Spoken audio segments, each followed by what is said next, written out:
Buenas tardes a todos. Bienvenidos a un nuevo episodio de el estudio de la Torá y las ciencias en nuestro intento de unificar lo que una vez fue separado.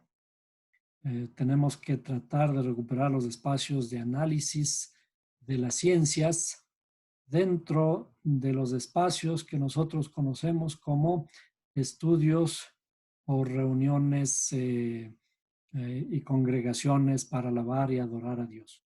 El estudio de la Torá debe incluir las ciencias en todos los aspectos y tenemos que encontrar al Creador en todos esos aspectos.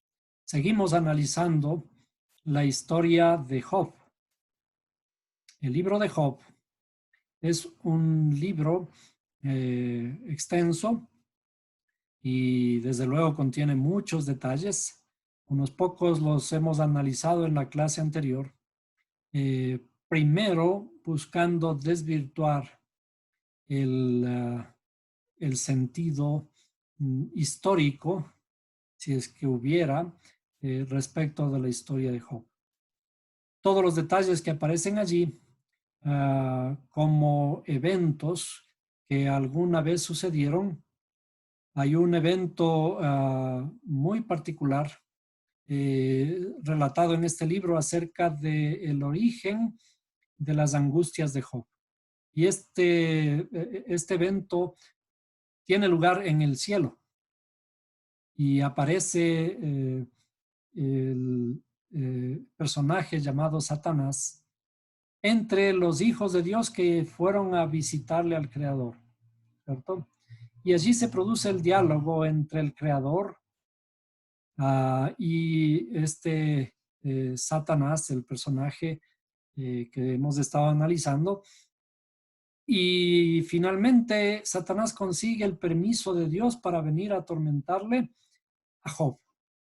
Y estando aquí ya Job enfrentándose a todos esos problemas que terminaron en quedarse absolutamente pobre, enfermo, vemos que inclusive esos castigos no venían del mismo Satanás, que supuestamente era el que tenía el permiso para atormentarle a Job, sino de fuego del cielo, enviado por el propio Creador. Hemos analizado que todos estos detalles tienen que ver con nuestra interioridad. El justo Job, que está siendo probado, tiene que enfrentarse a perder todo lo que tenía. Pero en realidad, todas estas pérdidas no son pérdidas materiales. Como hemos estado viendo en la estructura del árbol de la vida, en lo que se refiere a los hijos e hijas que Job pierde, son estos, ¿no?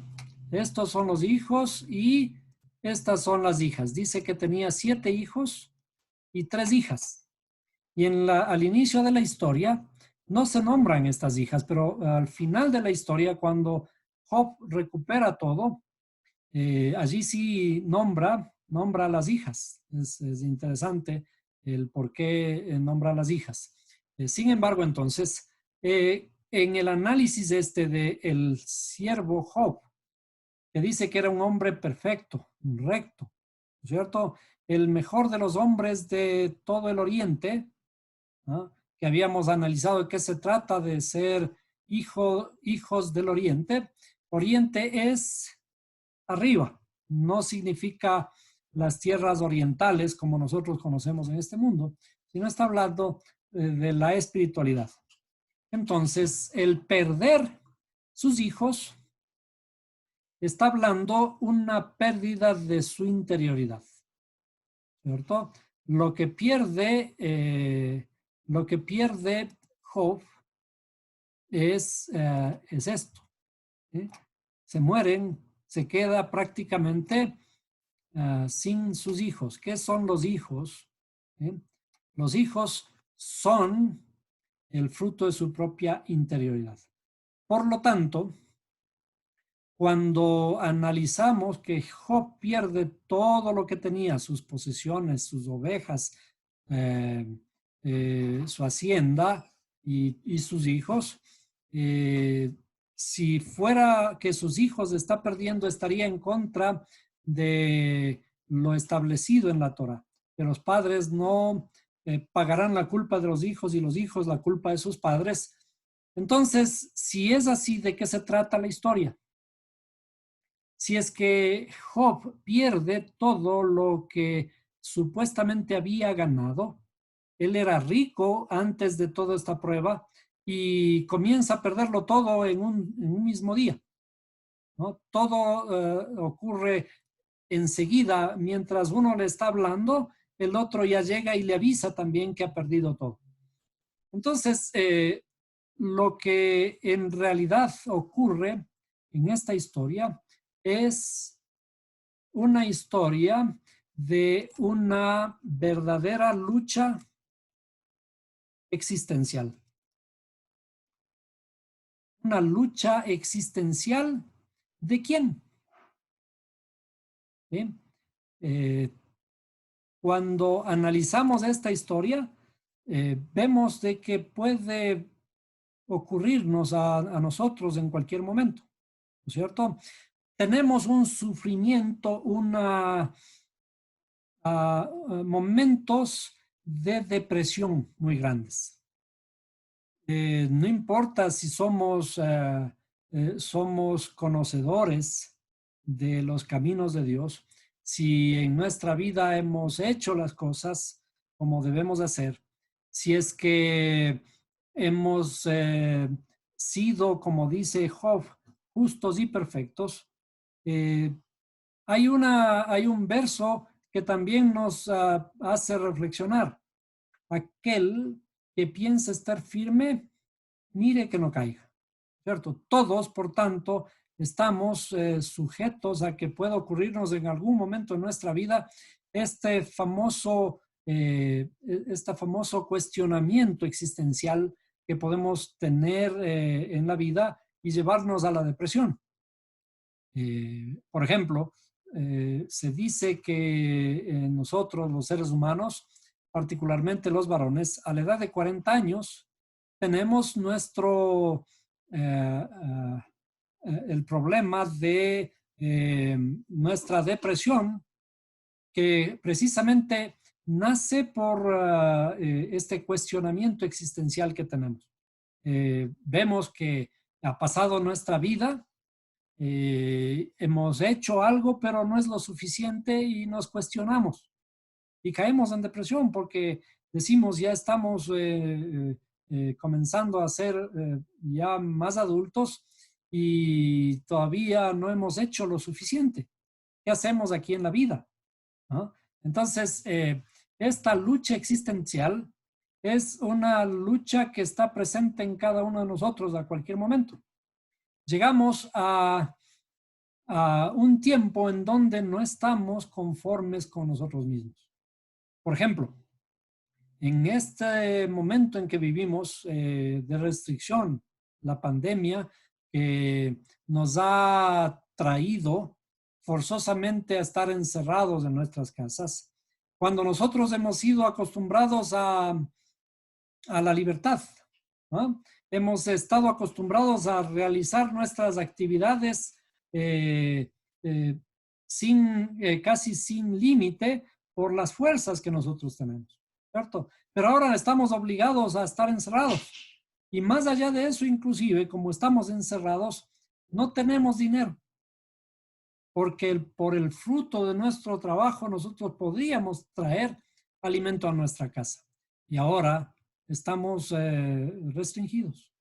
Ya no tenemos de dónde obtener la comida para subsistir en nuestro hogar.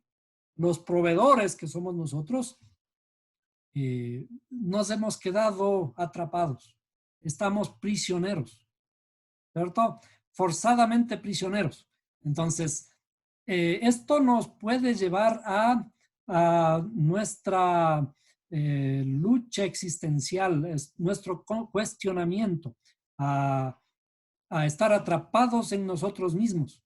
Entonces, todo lo que hemos aprendido, todo lo que hemos hecho a lo largo de nuestra vida, cuando hablamos de esto que hemos producido a lo largo de nuestra vida, a eso se le conoce como nuestros hijos, ¿no es cierto? El producto de nuestro trabajo, esos frutos que hemos adquirido, a eso se le llaman hijos, ¿cierto? Y por lo tanto, ahora que estamos en estas restricciones, me he quedado sin hijos. ¿Qué significa? Que ya no me ha servido nada, todo lo que he hecho no ha servido para nada, ¿cierto? Entonces, Job entra en este estado anímico de depresión. Y como entra en este estado anímico de depresión, aparece todo esto relatado como que fuera una pérdida de material, ¿no? Pero ya sabemos que toda la escritura, cuando vamos a confrontar con los sagrados escritos, en la escritura no se tratan de historias literales. Es decir, que Job representa, no es que hubo un hombre Job, sino Job representa al ser humano. Y por eso es que nosotros podemos investigar y encontrar que esta historia de Job es una historia que ya está presente en varias civilizaciones. Es una especie de modelo de análisis de la interioridad del ser humano. Y ya está presente en otras civilizaciones, pero ahora se muestra en la Torah posiblemente con los mejores detalles. Entonces, ahora, ¿qué ocurre en esta lucha existencial? En este cuestionamiento existencial de Job, en realidad comenzamos a ver, a tratar de descifrar la historia, que aparecen tres amigos suyos primero y después aparece otro. Entonces, estos amigos comienzan a cuestionarle, comienzan a dialogar con él, ¿no? Entonces, en esos diálogos, esos tres amigos le cuestionan y Job permanece en su firme en su creencia. Y él dice, yo soy un hombre justo, yo no he hecho nada, ¿no? Entonces, los tres amigos no logran cambiarle de idea, no logran transformar a Job, porque según ellos, Job tenía que arrepentirse, ¿cierto? Los amigos de Job le llama por ahí un Elifaz, Bildad, Sofar, ¿cierto? Y comienzan a hacer lo que normalmente nosotros acostumbramos, nos han enseñado. ¿Qué ocurre cuando vemos a una persona que ha caído en desgracia? ¿No? Cuando una persona cae en desgracia, primerito vamos nosotros como grandes cristianos y le vamos a decir, pero mira, algo has de haber hecho, ¿no es cierto? En algo pecaste, arrepiéntete. Y entonces buscamos que esa persona, decimos, estás errado, algo hiciste, arrepiéntete, pídele perdón a Dios, etc. Y comenzamos más bien a crear una idea de repulsión respecto de los amigos, ¿no es cierto? ¿Qué es lo que nosotros normalmente hacemos? Ponemos una coraza alrededor nuestro para fortalecernos de alguna forma manteniendo alejados a los amigos. Entonces, por ejemplo, comienzan, dice, oyeron de todo este mal que había venido sobre él y vienen de sus diferentes lugares a condolerse de él y a tratar de consolarlo. Pero cuando normalmente nosotros vamos a consolar a alguien, ¿sí? A veces esas palabras de consolación son fuertes, ¿no? Y comenzamos como buenos cristianos a decir, Dios te está castigando. ¿Qué castigo habrá? ¿Qué cosa hiciste mal que Dios te está castigando? Revisa tu vida, arrepiéntete, ¿no? Y comenzamos a mostrarle todos los ejemplos, como en el caso de Elifaz. Dice, los inocentes prosperan y comienza Job y se defiende. Dice, no, mi queja es justa, ¿cierto? Y además de comenzar a defenderse, también Job llega a un momento en que donde dice, ya no hay esperanza para mí. Y él mismo dice, maldigo el día en que nací. O sea, ¿qué sentido tiene mi vida? ¿No? Mejor me muero. Y con eso se acaba todo. Normalmente es nuestra actitud de esa forma, ¿no es cierto? Como que perdemos nuestras fuerzas. Viene alguien y me saca los cueros al sol. Cuando yo estoy en problemas, no se trata en realidad de sacarle los cueros al sol. Como dicen, al árbol caído, todos le hacen leña. Fácil aprovechar, es fácil hablar. Nosotros, cuando hablamos lo que, lo que nos parece, pero en general lo que hay que hacer es buscar la Torá y adecuarse a los caminos de la Torá para buscar una forma más sencilla o más acorde al Creador para levantar a esa persona que está caída, ¿cierto? Entonces, habla luego, habla Elifaz, luego Bildad, ¿sí? Que le dice, arrepiéntete, ¿no es cierto? Y Job comienza a defenderse otra vez y dice, no, no, yo soy justo, no he hecho nada malo. Viene Sofar también y le dice, si lo que tienes inclusive hasta mereces más, lo que estás sufriendo es poco, en otras palabras, ¿no? Y Job dice, no, el Señor ha hecho esto, de él viene todo, ¿no? Y seguiré esperando en Dios. Finalmente, después de todos estos argumentos que le presentan los amigos, ¿no? Viene otro, el cuarto amigo se llama, ¿cómo se llama? Berahel ben Elihu. Vamos a buscar esto en el libro de Job. Vamos. Estamos mirando el libro de Job. Aquí. ¿No? Veamos. Y ya por el final viene un joven. ¿Ah? Un joven llamado Elihu. Y les dice, en otras palabras, les dice a los otros amigos, esperen un momentito, ustedes que son viejos, están hablando mal. No están hablando lo correcto. Entonces, déjenme buscar, aquí está, ¿no? Elihu dice, reprende a los tres amigos de Job, ¿no? Entonces estos tres hombres dejaron de responder a Job porque él era justo. Aquí está algo interesante, ¿no? Dice, porque él era justo a sus propios ojos. ¿Qué es lo que hacía Job? Justificarse. Fíjense que la historia inicia como que Job era un hombre justo, ¿no? Justo y perfecto, recto ante los ojos del Creador. Y sin embargo, de todas maneras llegamos al punto en que Job seguía considerándose a él mismo como un hombre justo en sus propios ojos, ¿no es cierto? Pero ahora viene Elihu y le comienza a reprender, ¿no? Dice, pero se encendió la ira de Eliú, en realidad sí, Eliú, hijo de Baraquel, Busita, de la familia de Ram.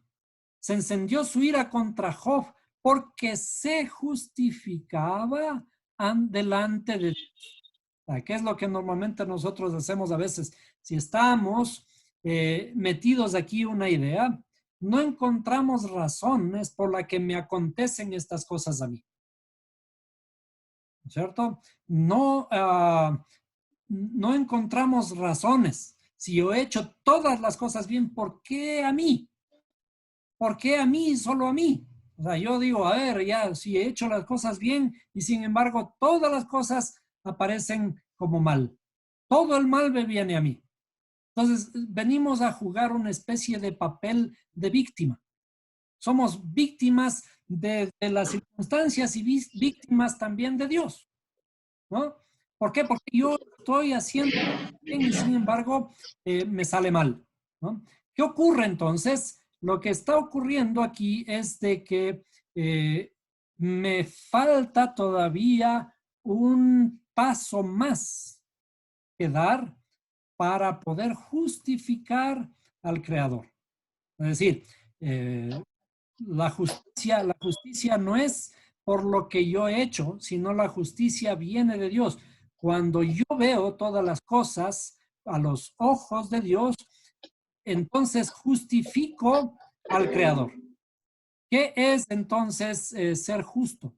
Ser justo es justificar al Creador. Es decir, lo malo que me viene inclusive tiene que tener una justificación, tengo que asimilarlo, ¿sí? Para entender si hay algo más que tengo que aprender. Es decir, eso se le conoce como el estado justo cuando justifico al Creador. Ante nuestros ojos físicos, nosotros vemos el mundo malo, ¿cierto? El mundo es malo y hay cosas que no entendemos. Hay tanta maldad y entonces decimos, ¿y dónde está Dios? ¿Y dónde está Dios? Entonces, seguimos Eliú. Su ira se encendió también contra sus tres amigos porque dice, no habían hallado respuesta y sin embargo habían condenado a Job. Entonces también eso de estar señalando, eso de estar condenando a los demás, creyéndome el iluminado de todo, ¿sí? Y diciendo las cosas tienen que hacerse de esta forma y tú estás haciendo lo malo y haz así porque aquí dice, ¿cierto? Somos especialistas en esto de ir y señalar a los otros. Entonces, dice Eliú, había esperado para hablar a Job porque los otros eran de más edad que él. Eliú era un hombre joven, ¿no? Y él dice, yo soy joven y vosotros ancianos. Por eso tenía timidez y me atemorizaba declararos lo que pienso. Y entonces dice, yo pensé que los días hablarían y los muchos años enseñarían sabiduría. Es decir, yo pensé que el llegar a ser viejito nos hace más sabios. Y no ha sido así, ustedes siguen hablando tonterías, ¿cierto? Y estoy esperando a que ustedes terminen y ahora sí, ya no puedo más. Tengo que declararles mis ideas, tengo que declararles que están haciendo mal. Entonces, dice, pero hay un espíritu en el hombre y el soplo del Todopoderoso le da entendimiento. ¿Sí? Los de muchos años quizás no sean sabios, ¿no? Y ni los ancianos entiendan justicia. ¿Sí? A veces nos pasamos la vida y nos pasamos la vida en vano, porque por lo menos por los años que tenemos, deberíamos alcanzar la sabiduría, por lo menos. Pero en este caso, Eliú se da cuenta y dice, no, no, ni siquiera es eso válido, porque ustedes están hablando todavía con su propio corazón. Entonces ahora, dice, escúcheme y también yo declararé lo que pienso. Y ahí comienza su discurso y comienza a presentar una forma diferente hasta el modo de hacer que Job se vaya dando cuenta de que le hace falta todavía más. Y después de eso viene el propio Creador y habla con Job dice desde el torbellino. Entonces, aquí hay una cosa interesante que tenemos que comenzar a investigar. Entonces, aquí dice Eliú, hijo de Barajel. ¿Ya? ¿Qué es esto en hebreo? Antes de analizar todo esto, vamos a encontrar aquí alguna explicación de lo que está ocurriendo, ¿no? De qué representa esta historia. Entonces, veamos. Dice Eliú, Eliú se escribe en realidad Elijú, ¿sí? Elijú, hijo, ya sabemos, hijo se dice ben en hebreo, y Barajel en hebreo se escribe de esta forma. Entonces, vamos a entrar al texto en hebreo y vamos a copiar lo que está puesto aquí, ¿no? El nombre de Elihu, hijo de Barajel, está, ¿dónde está? Acá abajo, ¿no? Aquí. Elihu, serían estas palabras y lo voy a copiar en letra más grande para que ustedes le puedan ver. Elihu ben Berajel. Entonces copiamos esto y le pasamos a otro documento para comenzar a analizar. Veamos. Y vamos a hacer las gematrias de la gematria de estas palabras. ¿Ah? Veamos, entonces le vamos a poner acá. Tenemos, en realidad es al revés, siempre ocurre que esto al cambiar el texto, al copiar el texto desde otro documento acá, se cambia el orden, ¿no? Entonces voy a cambiar, esto sería así, veamos, o le puedo mover esto acá. Elihu y después Ben, que sería aquí. ¿No? A ver, perdón un momentito. Vamos a... Bien, entonces tenemos escrito ya correctamente. Acuérdense, en hebreo de derecha a izquierda, ¿no es cierto? Es al revés. Por eso aparece aquí Elihu a la derecha, Ben Berajel. Bien, entonces Ben Barajel, le vamos a poner un poquito así. ¿Ah? Veamos entonces a qué corresponde todo esto. ¿Por qué los números son importantes en la Torah? ¿Por qué los números son importantes en la Torah?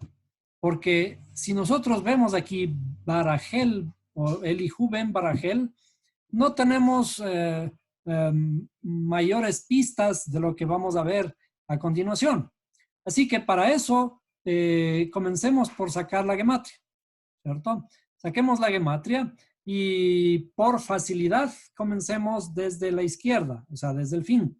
Entonces, si me ayudan, ¿cuál es la gematria de todas estas palabras? Comenzamos. Lamed vale 30, ¿no es cierto? Lamed 30. La letra Aleph vale 1. Jav vale 20. Resh vale 200. 200. Y Bet vale 2. ¿Cierto? Ahora, perdón, es la Nun vale 50 y la Bet vale 2. Ahora, nuevamente, estamos en el IU. Aleph vale 1. Baf vale 6. Hey vale 5. Yud vale 10. Y luego viene Lamed, que vale 30. Y Aleph vale 1. Entonces, ¿cuánto suma Barajel? Aquí tenemos 253. 253. ¿Cierto? Veamos. ¿Cuánto vale Ben? vale 52. ¿Y cuánto vale el hijo? El hijo sería 30 más 10, 40, 45, 51, 52 y 53. ¿Cierto? Bien. Alguien que me ayude para encontrar cuál es el valor de total del nombre Barajel, perdón, Elihu ben Barajel. ¿Sí? 50, 2. 358. La suma total. 358. 358.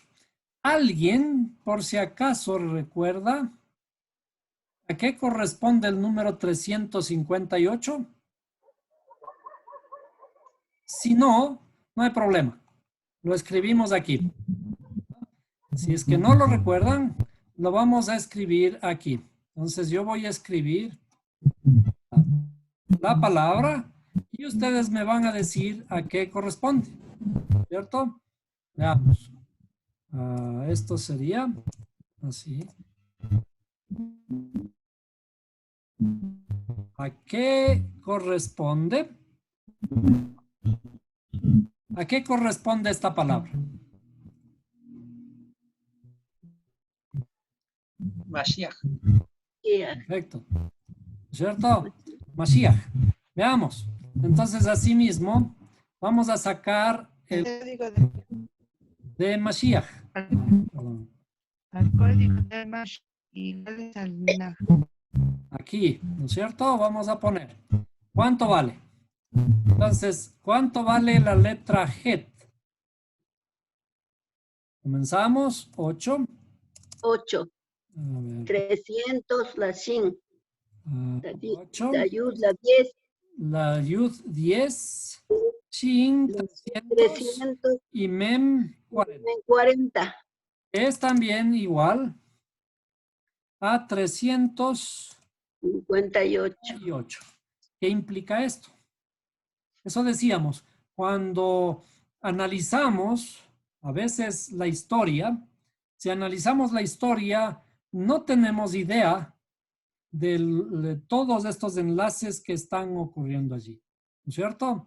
Pero cuando comenzamos a sacar valores numéricos, para eso es de gran ayuda la numerología, la gematria, ¿verdad? Los números que están escondidos dentro del texto de la Torá. Cuando encontramos estos números, vemos que aquí hay un enlace. ¿Qué es entonces, qué rol juega, a qué equivale el famoso personaje joven que aparece, dice Elihu ben Barajel? Equivale a Mashiach, ¿no es cierto? Este mismo personaje está jugando o es Mashiach. Bien, ahora con esta idea, con la idea que estamos planteando aquí, ¿no es cierto? Vamos a recordar, vamos a seguir estudiando lo relacionado a los mundos que nosotros ya conocemos. Los mundos existen en nuestra interioridad y veamos a qué corresponden, ¿no? Cuando estamos hablando acerca de los mundos de nuestra interioridad. Así que, bueno, vamos a hacerlo en otra parte, por acá. Vamos a hacerlo aquí. Entonces, alguna vez en estas clases aprendimos que tenemos que tomar un jugo de las vitaminas espirituales. ¿Alguien recuerda? ¿El jugo de qué? Naranjay. De Naranjay. Naranjay. Bueno, ¿sí ven? ¿Por qué todo este tipo de cosas ayudan a recordar? ¿No es cierto? Todas las cosas que aprendemos las asociamos, ¿no es cierto? Y comenzamos a recordar inmediatamente.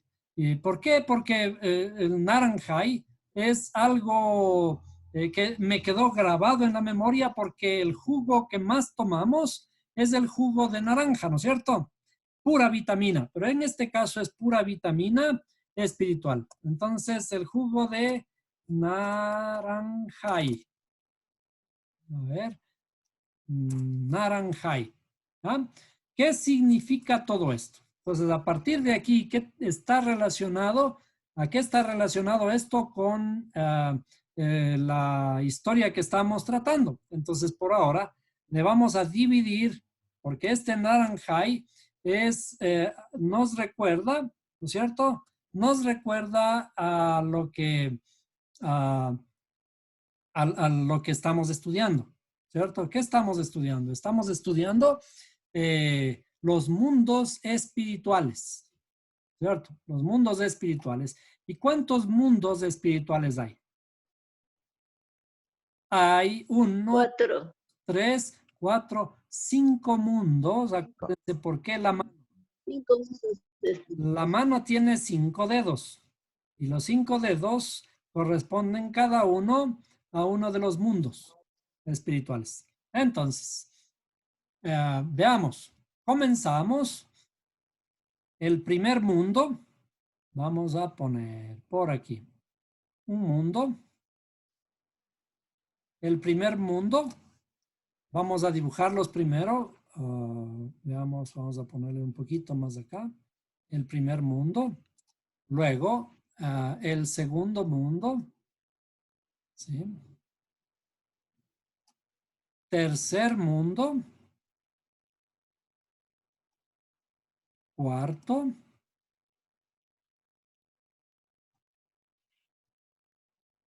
Y quinto. ¿Ah?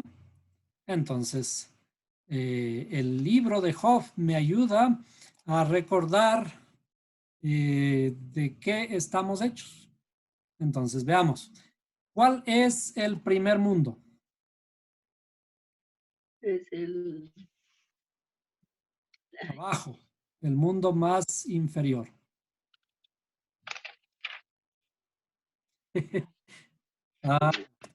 escogí el curso. Están olvidando, se están olvidando, ¿sí? Nefesh. Nefesh, ¿cierto? Nefesh. Ya. Luego, después viene con R. ¿Cuál es? Ruach. Ruach. No, Ruach. ¿Ya? Si ven, o sea, ¿por qué nos ayuda el tomar jugo de naranjay? Porque el jugo de naranjay nos ayuda a recordar. Luego, ¿qué viene? Neshama. Neshama, exacto. Neshama. Bien. Y luego, Haya. Haya. Haya. Yehida. y Ejida.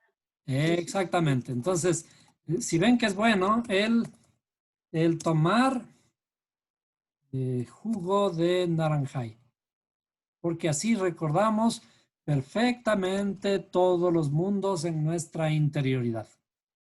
Bien, así como el jugo de naranjay, vamos a establecer ciertas relaciones con a cada uno de estos mundos.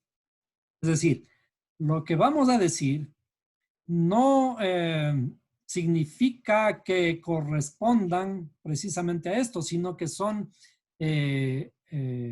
estrategias para aprender, para asociar. El mundo en el que nosotros vivimos es una alegoría de las cosas espirituales, ¿cierto? El mundo en el que vivimos es una alegoría. Por lo tanto, vamos a seguir utilizando esa alegoría para establecer aquí equivalencias. ¿Ah? Nefesh correspondería a qué? A un nivel similar al de la piedra, ¿cierto? ¿Bien? Como cuando dice que a este transformaré sus corazones de piedra en unos corazones de carne, ¿no es cierto? Carne. Es el inicio de nuestra estructura espiritual, es un nivel de piedra. El alma mía aparece como si fuera un alma de piedra o un corazón de piedra. Siguiente, ¿cuál sería? Eh, Vegetales. de animal, El siguiente sería un nivel como de vegetal, ¿no es cierto? vegetales, sí. Un nivel como de vegetal. ¿Sí? A eso se le conoce como el nivel de Ruach. Aquí en este nivel estamos hablando de nuestra interioridad emocional. ¿Sí? Luego, el nivel de Neshama, ¿qué sería? El nivel de Animal. Neshama es como Viviente, el nivel de ¿qué? alma viviente, Animal. animal. Animal. ¿Por qué? Hay que evolucionar. ¿Sí? Hay que evolucionar. Como el mundo evolucionó de piedra a animal, perdón, de piedra a vegetal y de vegetal a animal. Y después de animal, ¿a qué evolucionó?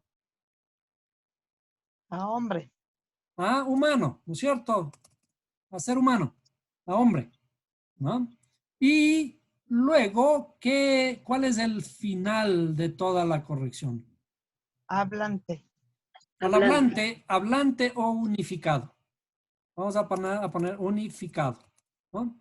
Unificado en el sentido de que nuestra corrección tiene que llegar justamente a la armonía. ¿Somos hechos para qué? Para algún momento llegar a estar unificados. Bien, entonces podemos reconocer aquí un poquito a los amigos de Job, ¿cierto?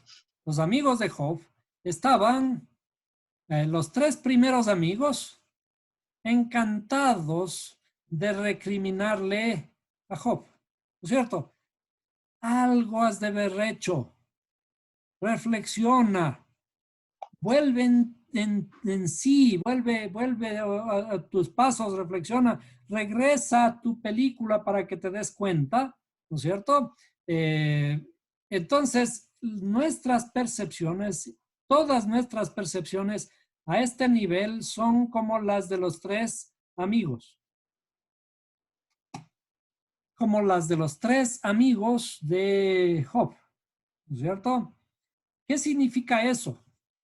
Significa que a este nivel, a estos niveles de aquí, nuestras percepciones, nuestra interpretación, nuestra visión todavía no es una visión correcta, todavía no es una visión acertada.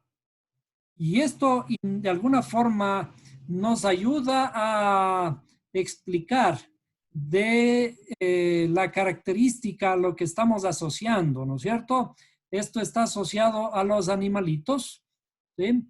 Desde luego que, vuelvo a repetir, esto es una alegoría, ¿no? Estos animalitos o a las plantitas o a los minerales, ¿no es cierto? ¿Qué percepción tenemos a este nivel? Tenemos una percepción equivocada, ¿no es cierto? Nuestras percepciones, nuestra alma que no ha logrado todavía un alcance, un conocimiento adecuado, ¿sí? Nosotros podemos mirar con todavía nuestros ojos, nuestros oídos, ¿sí? Los oídos que acostumbramos nosotros, y sin embargo la escritura dice, ojos tienen y no ven, oídos tienen y no oyen. Es decir, hemos hablado que en el ascenso de nuestros mundos, cuando comenzamos en este mundo estamos todavía en un nivel del 99% de oscuridad, ¿no es cierto? Y mientras vamos ascendiendo, desde luego que vamos dejando un poco atrás la oscuridad, pero todavía estamos en oscuridad. Es decir, nuestras percepciones de lo que vemos no son las correctas. Y es por eso que aparecen estos tres amigos y comienzan a sacarle en cara a todo a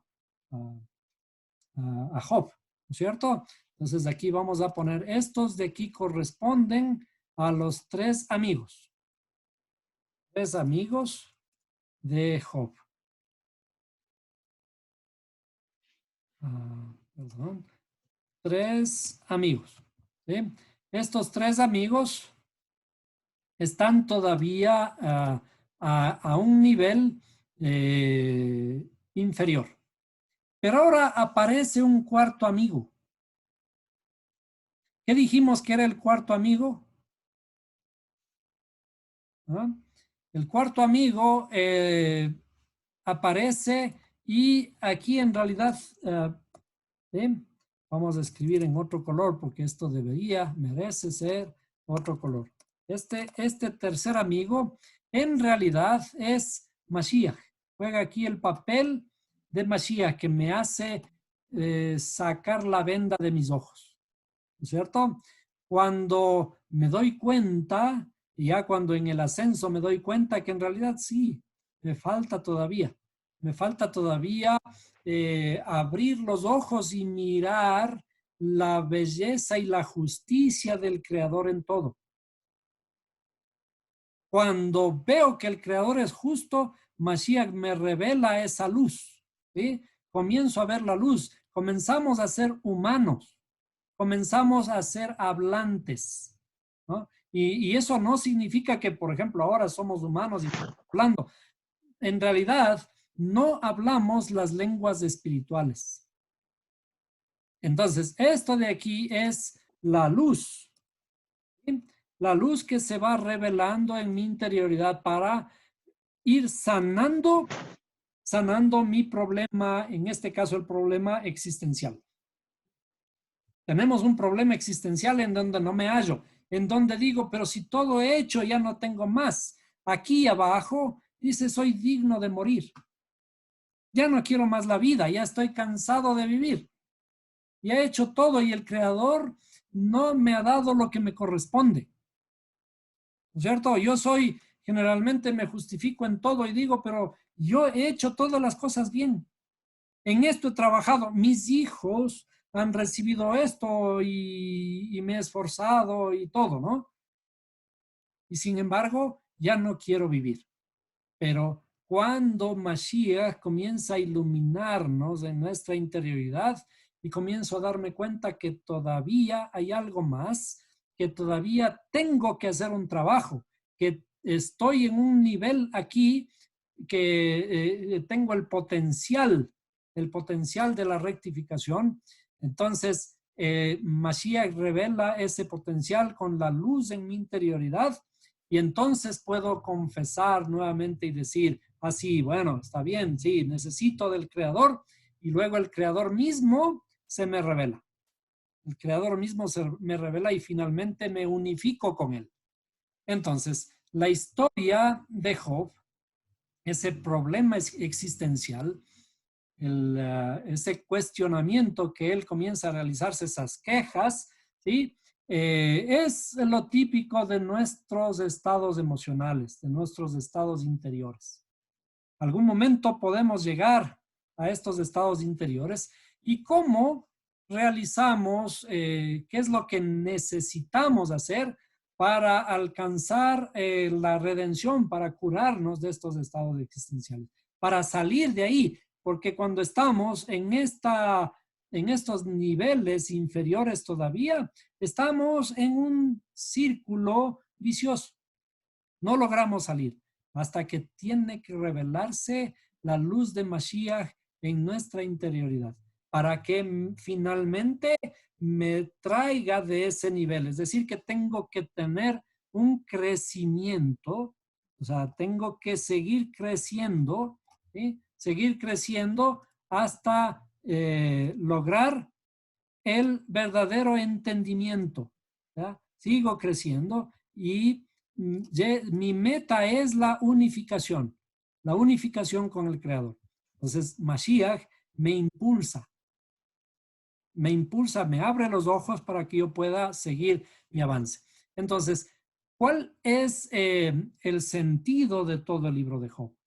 El sentido del libro de Job es más bien un sentido psicológico, un enfrentamiento, un método que se emplea para sacarnos de estos problemas existenciales que tenemos en la vida.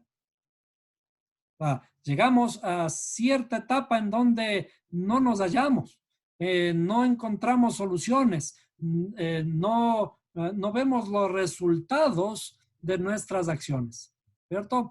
Pero solo hace falta un trabajo adicional de la luz de Mashiach. ¿Y cómo se revela este trabajo? Entonces, en realidad, si nosotros leemos el libro de Job, todo el libro de Job se trata de la verbalización. O sea, son diálogos y diálogos muy, muy extensos, ¿no? La verbalización, ¿qué ocurre con la verbalización?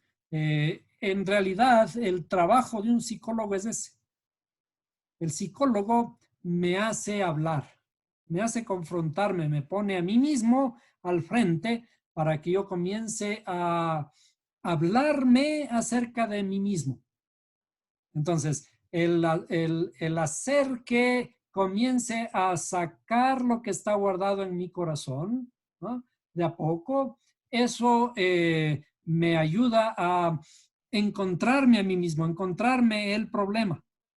O sea, el psicólogo no es un médico que entra y me opera y me saca lo malo, ¿no? El psicólogo es esa ayuda que me confronta a mí mismo para yo mismo comenzar a sacar lo que tengo guardado. Nadie me va a sacar sino yo mismo.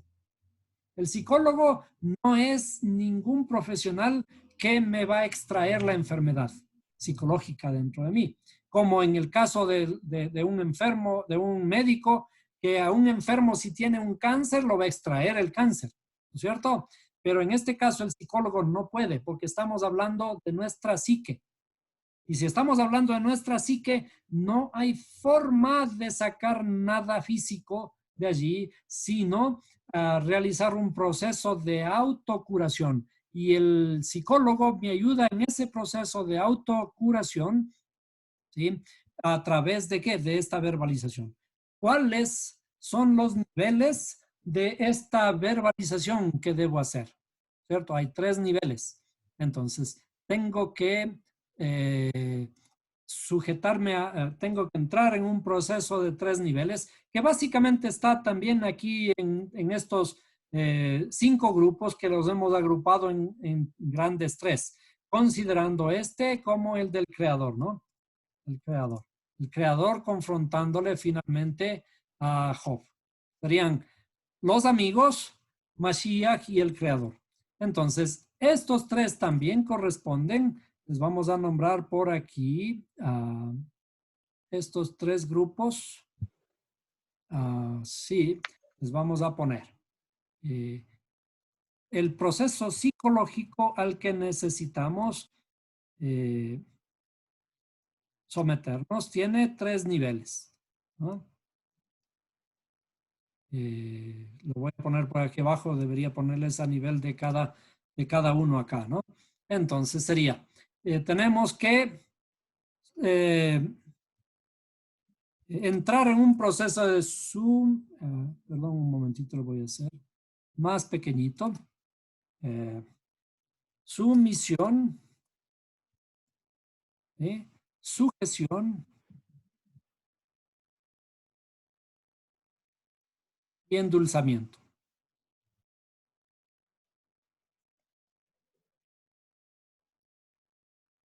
Sujeción, sumisión, sujeción y endulzamiento. ¿Sí? Entonces, ¿qué ocurre? Generalmente nosotros cuando nos vamos a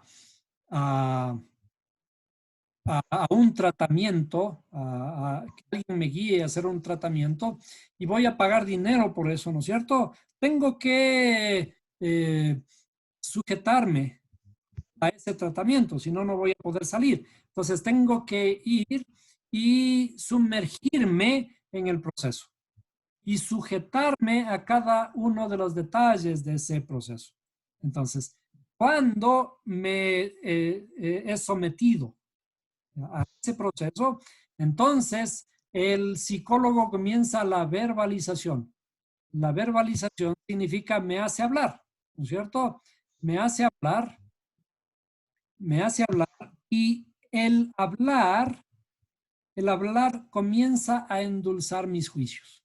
Porque ¿cómo ocurre normalmente en estos procesos? ¿Qué nomás pasa? La primera sesión, vamos a donde el psicólogo y estamos completamente deprimidos y me acuerdo de todas mis desdichas. Y cuando me acuerdo de todas esas desdichas, enseguida me quiebro y comienzo a derramar lágrimas, ¿no es cierto? ¿Qué ocurre la segunda? Me vuelve a preguntar y volvemos al mismo punto en donde estábamos, me hace volver a recordar lo mismo y ya es la segunda vez.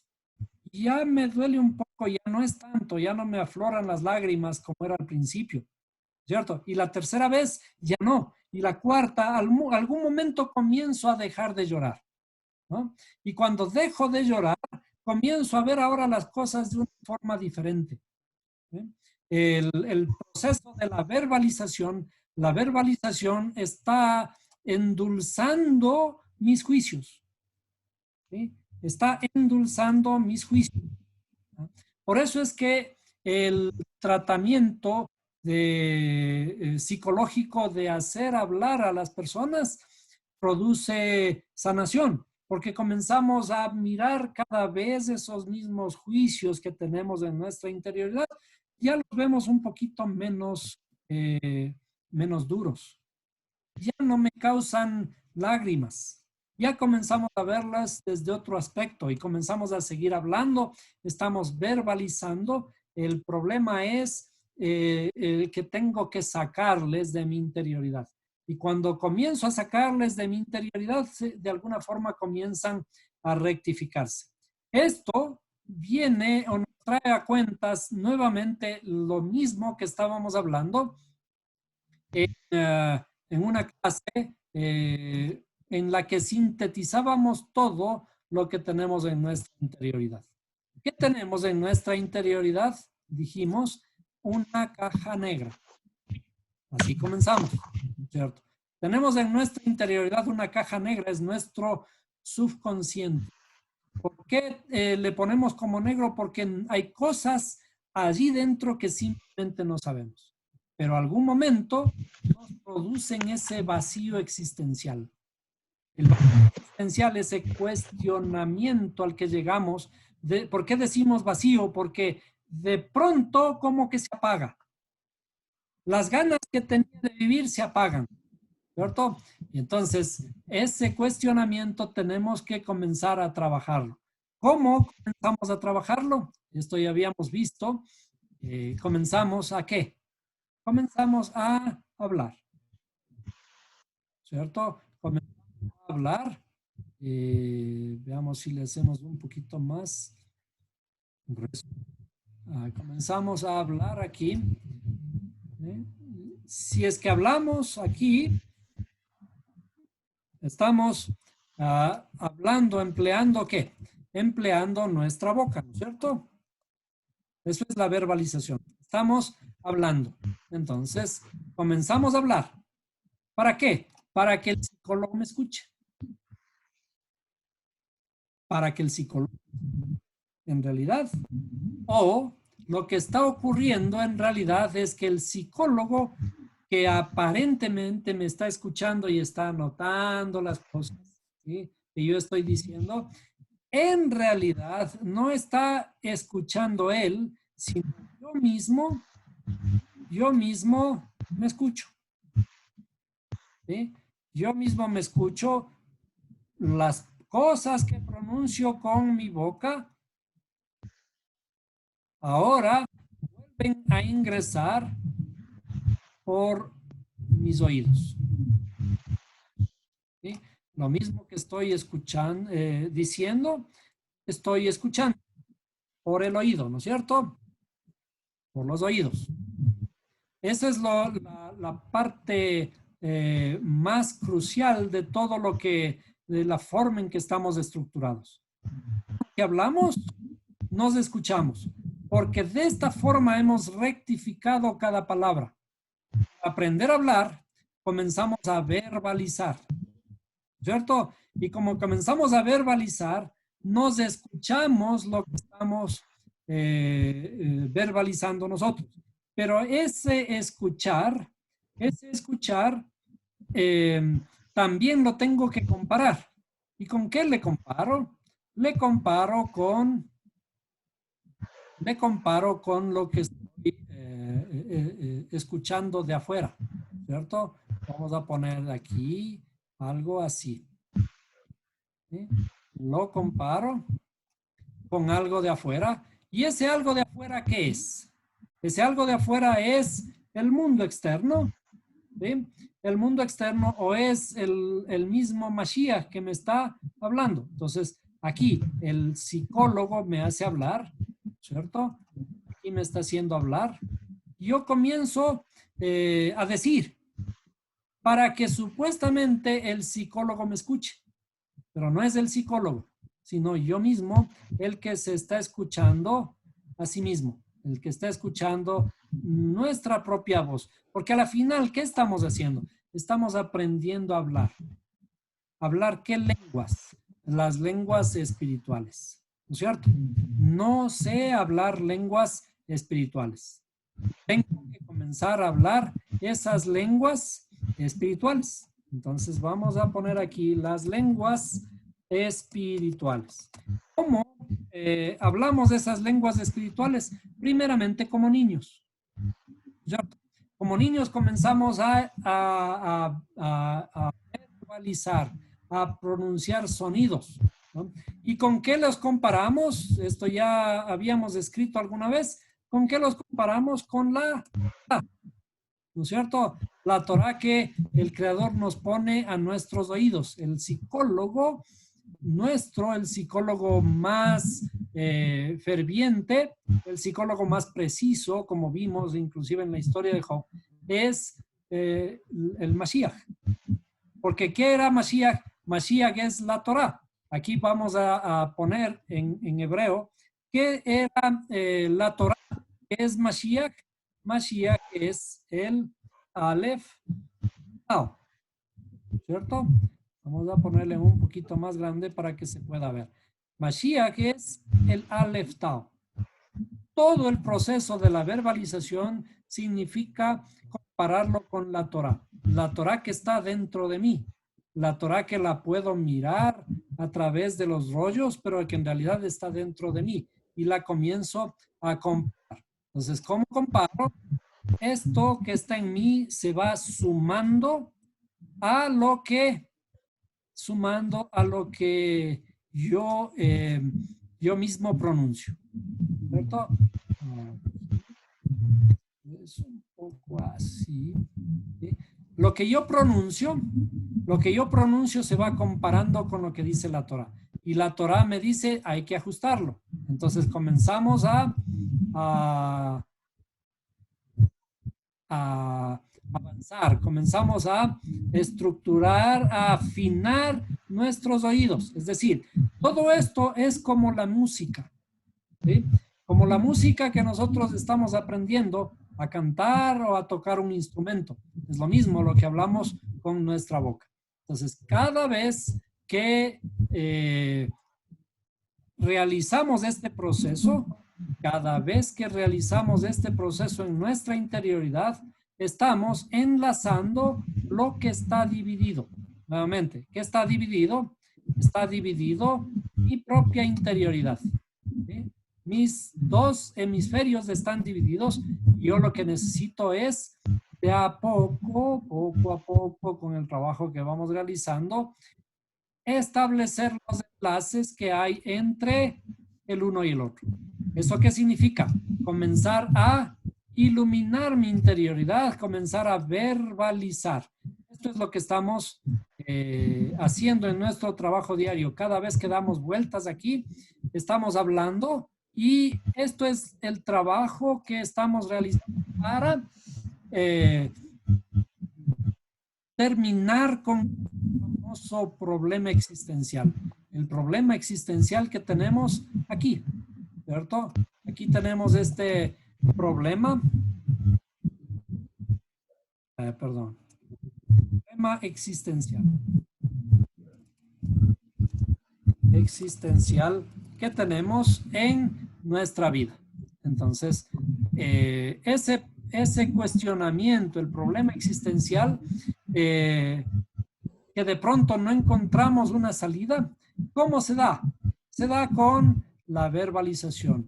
Comenzamos a endulzar nuestros juicios, significa comenzamos a hacer que las cosas amargas comiencen ahora a tener un sabor cada vez menos amargo y cada vez un poco más dulce.